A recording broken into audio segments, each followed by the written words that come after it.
unchanging realm, there was neither the sorrow of endings nor the joy of beginnings. No sunrises, no sunsets, and no seasons to mark the days. Such was the design of the eldest sister, whose insatiable hunger for control bound the kingdom in eternal stillness. She hoarded love and devotion as a dragon hoards treasure. Yet for all her power, her heart remained empty, cursed to feel nothing for eternity. Claire, the youngest and gentlest of the sisters, moved quietly through the cold, unchanging halls. Her beauty was, too, untouched by age or hardship. Yet unlike her sisters, Claire possessed a secret, a flicker of defiance against the curse that gripped their land. Her heart remained free, protected by a force beyond even her eldest sister's reach. True love. This love bound her to a noble young man named Bors, whose memory was her light in the kingdom's shadow, though torn apart by dark magic. Claire refused to surrender to despair. She knew that giving up hope would mean losing herself entirely, succumbing to the same cold emptiness that claimed her sisters. So she endured. It was the height of summer when young Bors first laid eyes on the maiden of his heart, working in the fields, his skin bronzed by the sun. He paused as the sound of hooves drew near. A lone maiden approached, her hair shimmering like spun gold, her cheeks rosy and her waist snugly drawn into a spring green corset. While the other peasants bowed their heads, Bors stared unabashedly. Sensing his gaze, the maiden turned sharply, startling her steed. The horse reared and she tumbled from the saddle, straight into Bors's waiting arms. Their eyes met, and in that instant, the maiden felt herself lost. A warmth bloomed upon her cheeks, but a deep foreboding stirred in her stomach, for she knew there would never be another man who could claim her heart so completely. From that day forward, she rode past the fields daily, offering Bors water and sharing quiet moments beneath the shade of a willow tree. Days stretched into nights, and the two surrendered to love. But one day, as the maiden passed the field, her beloved Bors was nowhere to be found. She waited beneath the willow until darkness fell and reluctantly returned to the castle. The next day, and the one after that, she returned. But Bors never did. Summer turned to autumn, and the maiden ceased her rides. Long ago, there lived a maiden named Claire, fair of face and gentle of heart, cursed by her cruel sister to remain imprisoned in a high tower.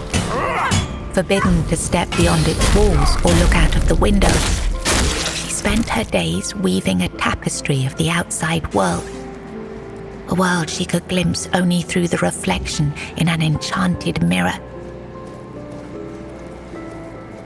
Yet Claire dared not lift her eyes from the loom, for the curse was absolute. If she ever stopped her weaving to gaze out the window herself, the fragile thread of her life would snap. One day, the mirror revealed a grand procession on the road below.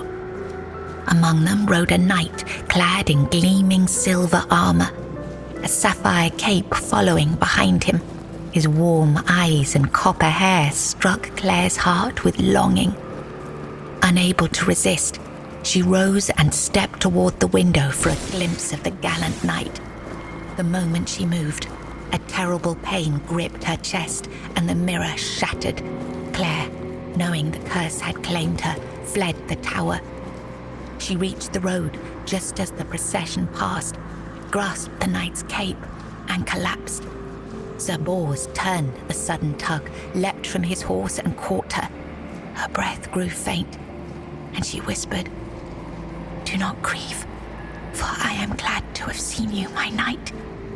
With those words, her spirit departed. In the days of King Sagramore, there lived Bors, a wandering minstrel whose songs were famed for their beauty and sorrow. Among his melodies was one that bore the weight of his heart, a ballad of a lady named Claire. Claire, a noblewoman of unmatched grace, had been betrayed by her jealous sister, who sold her to a rival lord for power. Locked in a distant tower, her pleas for rescue went unheard. But Bors, who had once sung for her in her father's court and fallen deeply in love, learned of her plight and vowed to save her. He journeyed to the castle where she was held and sang beneath its mist-shrouded walls each night, hoping she might hear him. At last, a faint voice joined his song.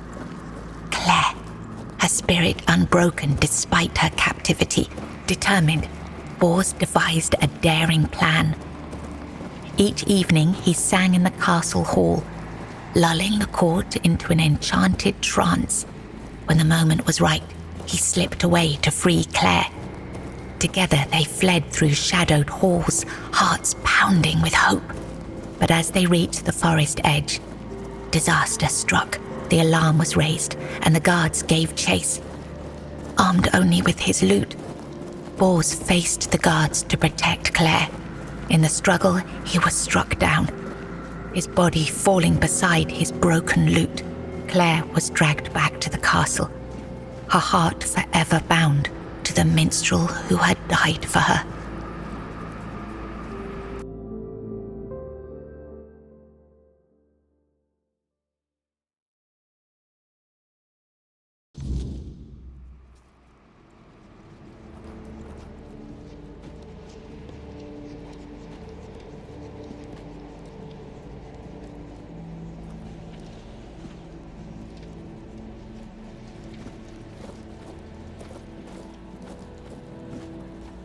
I was writing something important. Do you know what it was?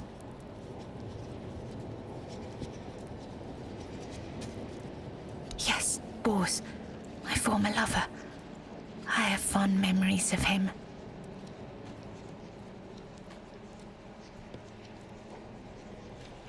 Really? Perhaps that was true once. I longed for my own Sagramore. I craved love, true love. A beloved, not a dog.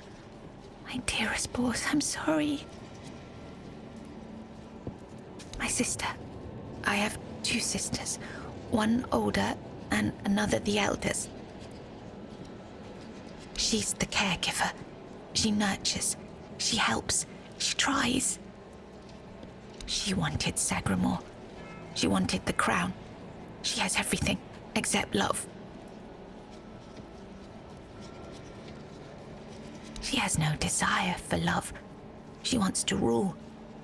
Love is not necessary. Power is. Fear is.